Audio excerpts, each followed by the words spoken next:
আবার ওই কালো গিলাফ দেখলে,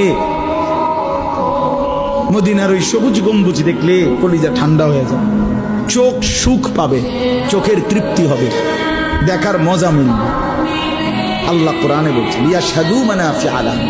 আল্লাহকে যদি জিজ্ঞেস করে বান্দা কেন আমি হজে যাব, আল্লাহ বলে আয়েশা দেখো, লিয়াশহাদু, সে যেন আয়েশা দেখে।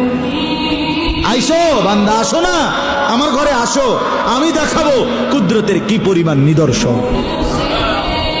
দেখবা কদম কদম, পরতে পরতে আমার নিদর্শন, আমার ঘর দেখবা, আমার কালো গিলাফ দেখবা, হাজরে আসওয়াদ দেখবা, আমার ঘরের দরজা দেখবা, মাকামে ইব্রাহিম দেখবা, জমজম দেখবা, সাফা মারওয়ায় ঘুরবা, মিনায় যাবা, আরাফায় যাবা, মুজদালিফায় যাবা, আমি তোমারে ঘুরাবো, ঘুরাইতে ঘুরাইতে গুনাহ মাফ করে একদম মায়ের পেটে নতুন বাচ্চা বের হয় যেভাবে, নিষ্পাপ বানায় দেবো।